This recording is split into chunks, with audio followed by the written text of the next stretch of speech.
welcome back to the Centre Pass podcast, brought to you by Netball Draft Central. My name is Sophie Taylor, and as always, I'm joined by Taylor Melky. How's it going, Tay? I'm very good today, Soph. Lots and lots to talk about. There has been some great netball action, and it's going to be another enthralling weekend as well. Yes, so much has happened over the last week. Obviously, we had the preliminary final for the Suncorp Super Netball on Saturday afternoon. A huge match there, so much to talk about. We've got the grand final coming up this week, an all New South Wales grand final, which is quite nice and quite fitting with the situation that New South Wales is in at the moment with COVID. It's a nice little rerun of the Vixens winning last year, so at least we can guarantee that people in New South Wales will get some joy on the weekend in the huge grand final. And then later we'll briefly touch on a heap of changes in the ANZ Premiership. But first, let's take a look at the prelim final. It was a huge matchup between the Giants and the Fever. The Giants ended up pipping the Fever at the post 64-61. Tay, what did you think? This was just an absolutely stellar performance by the Giants. However, they will probably look back on that scoreboard and be a little bit disappointed that they weren't able to run out a consistent four-quarter effort. We see that they won the first three quarters quite well and then fell away in the final. And you know, the third quarter is touted as the premiership quarter, but you don't want to leave it. You don't want to kind of rest all your hopes on that, especially with how strong the Fever came home. But disregarding that final quarter from the Fever, if you look at the Giants as a whole, it was just an incredibly defensive effort. And it was the midcourt for me that stood head and shoulders above the Fever midcourt. We saw the copious amount of changes that happened, and the Fever looked like they were in all sorts of trouble, and the fact that the combination between Verity Charles and Janelle Fowler was under so much pressure, is just a full credit to the work that Amy Parmenter, April Branley, Sam Pullman, Jamie Lee Price were doing just to continuously just block the space. It was great to see. It was almost as if they beat the Fever at their own game. Yeah, the thing that was most remarkable to me about this Giants effort was it was almost like a team we haven't seen this season. And we've seen glimpses of it. We've seen it when the Giants almost beat the Fever way back early on in the season. I think it was round 5 or 6 or something like that.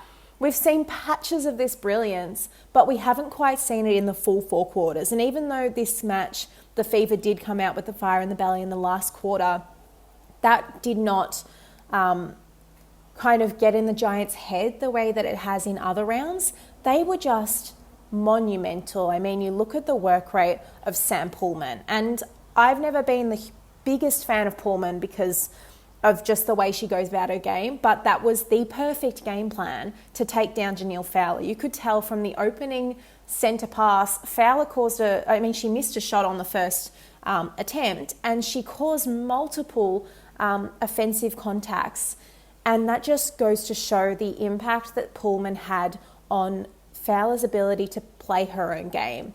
And it was so impressive. She didn't necessarily have to move a lot. She was just kind of blocking Fowler and putting all this doubt in the Feeder's minds. And like you said, that impact of Verity Charles just didn't seem to be there. She started out in wing attack, moved out into centre because she couldn't quite get the space that she needed. And that was credit to Amy Parmenter. She had an absolutely stellar game. And same with April Branley. Branley didn't necessarily have a huge game on the stat sheet, but her ability to shut down Teague Nield and in turn Sasha Glasgow too, and then open up vision for Pullman to do her job. It was just an impeccable defensive effort from the group. And it also goes to show just how important pre-work is, if that makes sense. So we often, really praise players for the performance they put out on court, but this was a testament to the homework that each and every player in that defensive unit did. And it was a clap or pat on the shoulder, because you could see that they had gone through vision and they put in the work and they had systems and game plans and strategies in place. And if something wasn't working, they had a plan B. And in the past, as you touched on, Soph, the Giants haven't necessarily been able to go into that plan B. They kind of get caught up in that physical nature of the game, and that was well and truly not happening out on court. And that's a real warning shot now to the Swifts heading into this grand final, for the Giants to be able to showcase that we do have the capacity to shut down someone like Janelle Fowler, who averages, 60 goals a game. Yeah. And for each and every player to be able to play their job so effectively, it was just full credit to them. One player I would love to chat about again is Jo Harten. I think, for me personally, she is the heart and soul of that team. She is their spiritual leader out on court. And when I was listening to the huddles and watching, the way that she spoke was just so inspiring. And we speak about Kate Maloney and the fact that she is such an influential leader and, you know, really rallies the troops. Well, you can argue the same thing here for Harten, because you could see that each and every player wanted to do the job, not only for Harten, but for themselves. And she really instilled that belief in them. And one thing that stood out for me was the fact that she said, when we win ball back, it's 7 players in attack. And you could see that because, as you touched on, they opened up vision in defence. You know, they allowed each and every player to go out and find that space, and they had a real sense of calmness and a real level of composure, which we haven't seen from the Giants before. And just, it was a solid performance. And then to think about someone like Sophie Dwyer, who is 19 and slotted 25 goals from 28 attempts, is just beyond me, because she played with wisdom beyond her years, and I couldn't believe it. I was just like, how is she 19? And how weird is this year to think that if Kira Austin hadn't have been injured, we would never have seen the amazing skill set that Sophie Dwyer has. Yeah, absolutely. Well, just kind of piggybacking off what you were saying about Jo Harten, she well and truly won that battle against Courtney Bruce. And Harten and Dwyer, to their credit, there's no doubting their goaling prowess. They've been so good across the season, and Harten in past seasons too. But something they've kind of not lacked, but has been shaky at times, is their accuracy and consistency. And in this game, that wasn't an issue. It was almost a non-issue. If they missed a shot, they got on with the job rather than overthinking it. They didn't take as many long-range shots, and that gave them a little bit more security on the going to post, and they didn't need to. And looking at Fowler in comparison, she went for 6 two-point shots because she had no other answers. And to her credit, she sunk 4 of them. So and that's just crazy even for her. But you already briefly mentioned that Fowler shoots upwards of 60 goals a game. She was kept to just 41. She was unable to have anything her own way. I think it was that first quarter, she was kept to just 10 goals, and it was just a real testament to the amount of pressure that was piled on. And that wasn't just that one-on-one pressure from Pullman. It was the pressure all down the court, where the Fever were going minutes and minutes without having a goal scored. So when the ball did get into Fever's hands in the circle, it was like, I have to shoot this, because otherwise the ball's going back up there, we're going to lose. And so that pressure was just so impressive. But like I was saying before, Courtney Bruce just did not quite have it in her against Jo Harten in this game, which I was really surprised about. Usually she's that one who kind of sparks her side into action, and she did finish off the game fairly well. She finished off with 5 gains and an intercept. So it wasn't a quiet game per se, but it wasn't the game-changing effort that the Fever needed her to have. And even Sunday Ariang was a little bit shaky. Frances Bayman started off really, really well in wing defence and then kind of petered off towards the end. It was just kind of a lackluster game from the Fever overall, and you can't afford that in any game against the Giants, let alone a prelim final. It was very interesting because you could see that the Fever were crying out for a leader.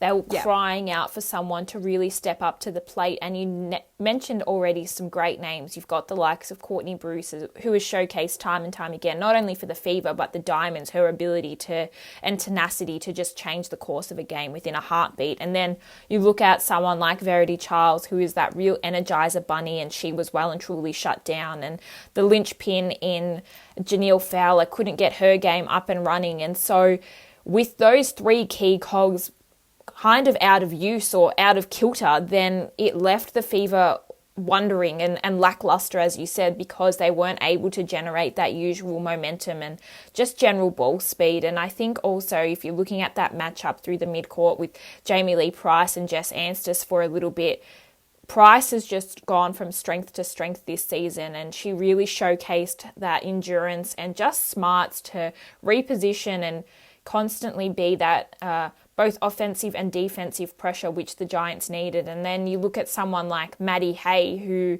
had to go through a couple of different opponents. She had Jess Anstis and Stacey Francis Bayman on her at times, and she did not look phased at all by it because she was just so clinical with ball in hand. So it was a very interesting performance from both sides, and you kind of have to hope that the Giants didn't peak too early and that they didn't play their grand final this week defeating the Fever, and that they are able to continue on this trajectory when they take on the Swifts this weekend. Yeah, I agree with that. I was also going to touch on Maddie Hay because she just had such an impressive game and proved kind of the importance of being a defensive-minded player in an attacking position. She was one of those players who, she only finished with 1 gain, 1 intercept, and it was an excellent one to her credit, but she did have 2 deflections that didn't result in gains for the Giants, but even though they didn't necessarily get that ball back when she went for it, it put doubt in the mind of the Fever. Every time they were going for that cross-court ball or that long ball, they had to be worried about Maddie Hay, even though she wasn't playing a defensive position. And that's something that is really valuable for the Giants and is certainly something they're going to have to bring into this next game against the Swifts, because we know how powerful their midcourt can be.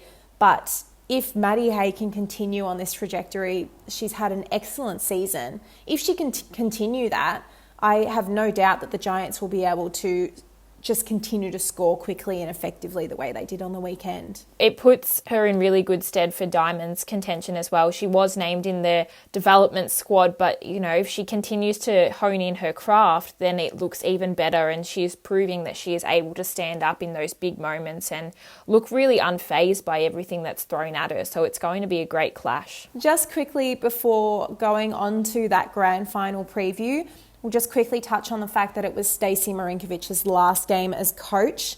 Obviously, she is the Diamonds coach now, and initially she had planned to share the roles, and clearly it's come to a point where she's like, no, if we want Diamond success, that's something she has to focus on. So very sad for the Fever group. Obviously, she's been a huge part of their club for a number of years now and really led them up the ladder in the last couple of seasons. So definitely a big loss there. It's a huge loss, but now it's going to be even more interesting to see what happens, because they're on the hunt for a new coach. And not only that, though, the signing period is going to be even more intriguing because majority of the players' contracts are up for grabs. So it will be interesting to see whether or not a new coach brings a new flavour. And I think that's not only just looking at the Fever, but the entire Suncorp Super Netball as a whole, because there are so many moving pieces at the moment. But with a new coach, does that bring a new perspective on players? And does that bring more international flavour or more Aussie flavour? Anything is possible. Yeah, definitely very interesting. One of the names that has been thrown up around the grounds is Dan Ryan. Obviously, he coached the Adelaide Thunderbirds for a few seasons, headed over to the Vitality Netball Super League in the UK, coached the Leeds Rhinos and had an excellent season in the UK there. He has announced this week that he is returning home. Obviously, factoring in that Danelle Wallam has also returned home. She's not playing with the Rhinos this season. And I mean, this is another one that has kind of people wondering with Caitlin Bassett heading back to Australia, will the 3 of them all kind of reunite in Fever? I don't know how likely it is, given I reckon Seabass will be looking for something fresh. But certainly a couple of questions posed there. That's the most exciting thing, isn't it? That there are so many questions that can be posed and so many hypotheticals and so many possibilities that could arise. I think it will be interesting to see whether or not Dan Ryan and Danelle Wallam become a bit of a power duo and then they team up and go somewhere together, or whether it is a split type of situation, because clearly the pair showcased what they could do over in with the Rhinos, and she really flourished under that type of leadership. So that will be interesting to see whether or not Wallam continues that connection, or if it's just going to be opportunity based. And clearly, there's a few bits and bobs up for grabs here, there and everywhere, especially now Sherelle McMahon has left the Vixens, whether or not Dan Ryan picks up a position there, or, there's just so many options. Yeah, there really are. Well, we'll head over to the grand final now. This is going to be a huge match. Obviously, we just saw the pre-match of it a week ago in the first semi-final, the major semi-final. The Swifts only won by the 1 goal in that match, and that was credit to the Giants just not giving up. And I think realistically, I do think that these are the 2 top teams of the season. Obviously, Fever did have a really good run, but consistency-wise, and even though they did drop a couple of probably easy games per se, I think the Giants and the Swifts are the best 2 teams this season. They've just continuously proved that. Yeah, I definitely agree with that sentiment, Soph, because you look at it and you can see that the 2 teams have showcased that real grit and determination throughout the year, and it's going to be really exciting and give something for people in New South Wales to watch and cheer about, because it's going to be a really great clash between the 2 sides. It also adds to that extra little bit of rivalry, and you can never go wrong with a bit of state rivalry, because it gives people something to cheer about and something to complain about. But as you touched on before, these 2 teams are very familiar with each other. They played 2 weeks ago thereabouts, and the Giants came off second best, and you can just imagine that they're going to have that fire burning in the belly. So they've made it to a grand final, and they know what it feels like to lose, and they don't want to be in that position again. They've had so many opportunities where that have gone missing, essentially, where they could have built on performances and could have gone on to win finals, and they haven't. So this is their chance now, and to be honest, I think that the Giants have it in them to be able to string together a really big win here, because we saw just how close they got against the Swifts, and they will not let that happen twice. Yeah, definitely. I think the real test here is going to see, like you kind of touched on earlier, whether the Giants haven't already played their grand final last week. And that is the real question, because you look at someone like Pullman, that's easily the best game she's played this season against Fowler last week. Sam Wallace is a completely different kettle of fish. She's not that much shorter than Fowler is, but she plays a completely different game. She's a lot more mobile. She's a lot more aerial. Yeah, aerial and movement oriented, and shares, even though she doesn't necessarily share the load with Helen Housby, they share the circle a lot better. And in a very different way to the way that the Fever play their game. And I think that's something that if the Giants don't adjust to that straight away, the Swifts are going to be able to get that away from them.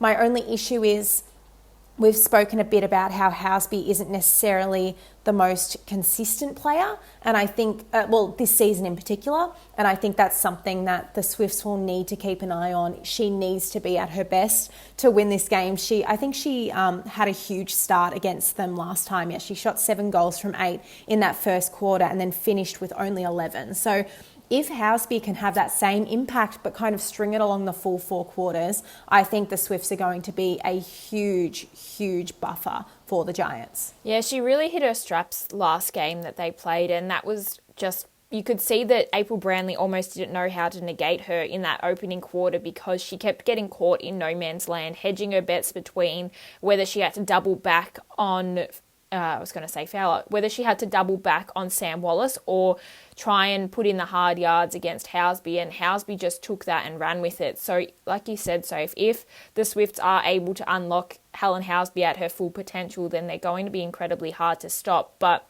up the other end, we do see that the Giants have that rotating connection with Dwyer and Harton, and I don't think that Harton is necessarily going to go down without a fight, and that's going to be a really interesting game, because we've seen both styles of her play in the recent finals. So she's adapted that holding shooter, or she's adapted the moving goaler, and it will be interesting to see which method she brings to the fore in this contest, because I personally think that Sarah Clow is a really good match for her, because she can go toe-to-toe with her in either way.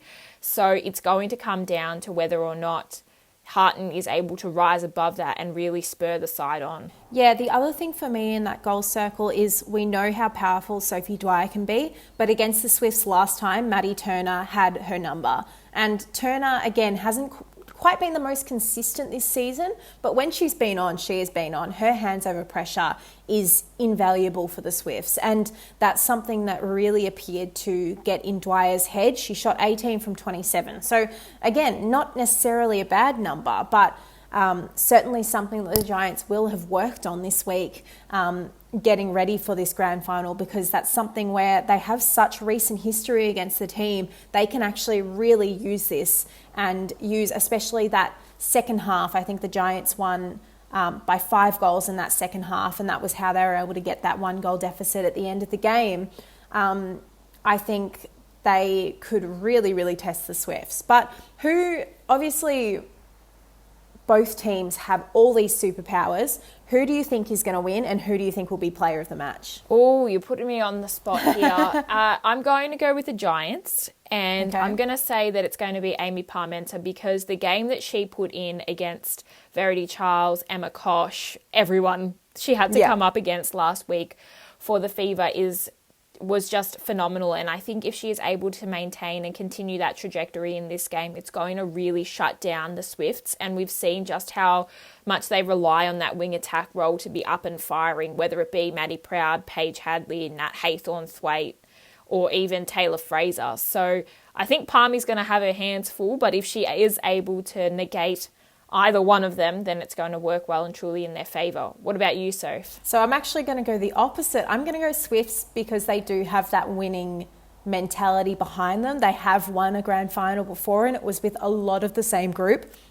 The other reason is Maddie Proud didn't get to play in that grand final, and I think they'll be coming in wanting to reward her for being able to get back to full fitness and following her injury during 2019. I think that that's going to be something the Swifts really bring into this game, because you know the Giants, they hold off on all of their emotion until the last minute. The Swifts use that emotion all throughout the game to bring themselves into it, and I think that's something that will really push them forward.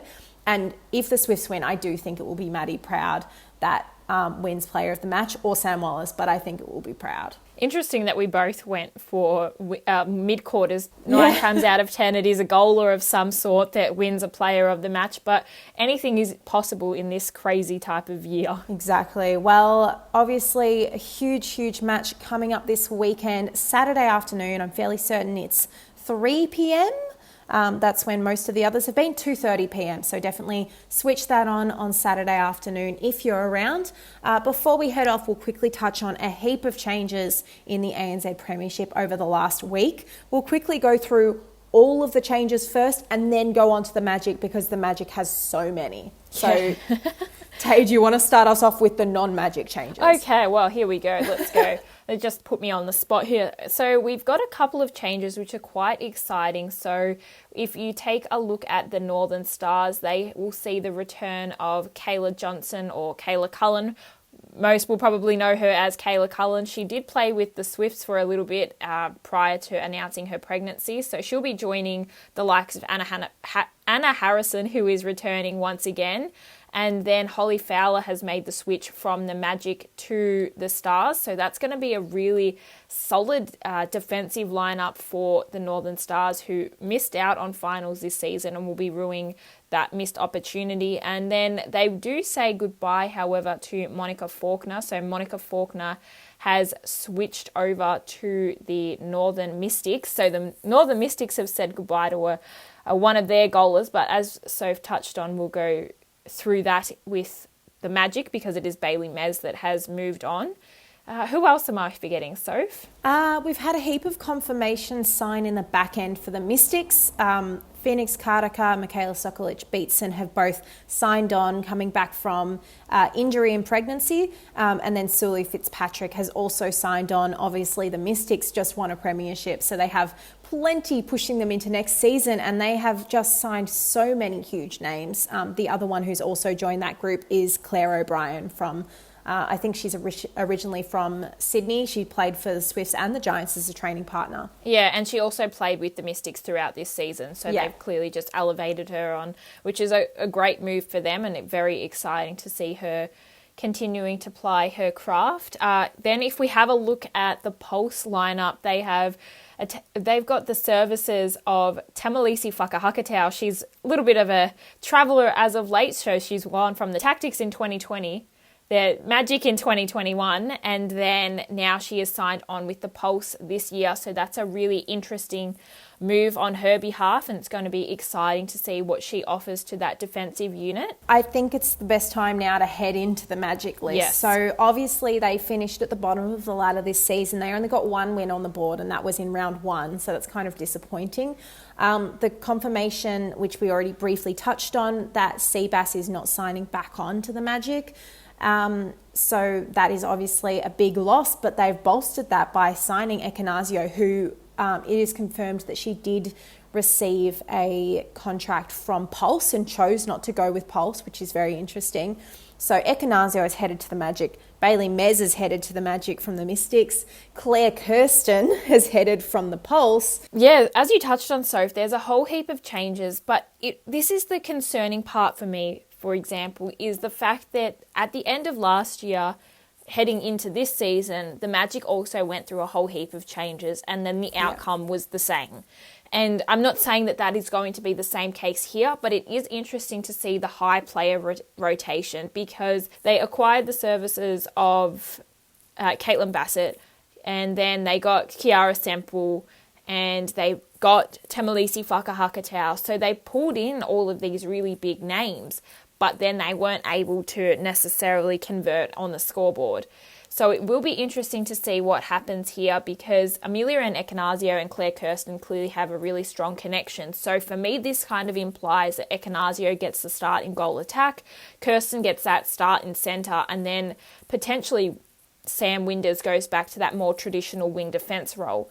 So it will be interesting to see how they progress forward. And obviously, I say that Ekanasio gets the starting goal attack, but they also have Bailey Mez. So the two of them are clearly quite versatile. And then you throw in the fact that they have youngster Kiana Williams. So there are so many things that are happening out in that team. It's going to be very interesting to see what happens.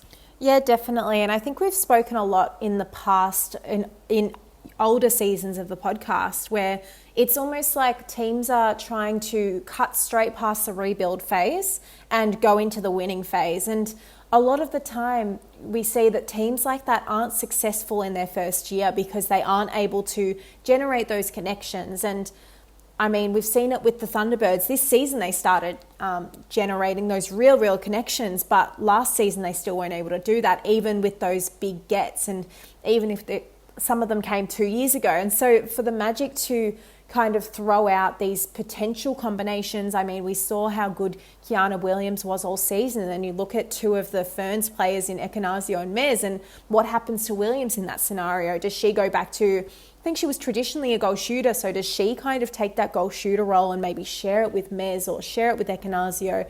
There's just a lot of questions, I think, that can be posed around the Magic changes, and I'm kind of one of those people who likes to see those connections grow over a couple of seasons, because that's where we see the real development and the real proof in the pudding, so to speak. So some very interesting changes happening there, because I don't quite understand why you would get a player for one season and then kind of go, oh no, we'll let them head off somewhere else now. It's a very interesting move. And then if you also look at that, you look at the midcourt, it is a very defensive midcourt. So there's still one player that has to be announced. And my guess would be that it would be a wing attack of some sort, because there hasn't been anyone named that does that traditional wing attack role. As we clearly mentioned, Claire Kirsten, centre wing defence, and then same with Sam Winders, centre wing defence. So the wing attack position is crying out for someone to be named there. So it will be interesting to see whether or not Grace Carter signs on, and whether she has been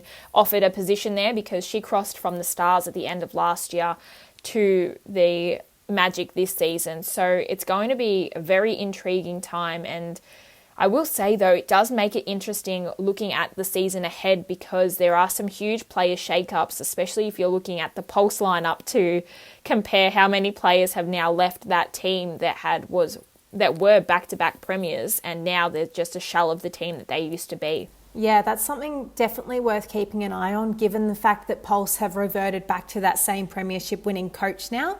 That's certainly something, given, like you said, the Pulse have had so many player changes over the years, and some of them were forced, thinking of Rore and Ekanasio with pregnancy, and some of them are where players have been like, no, I need to leave for better opportunities, like Metuaro, and now obviously she's returning.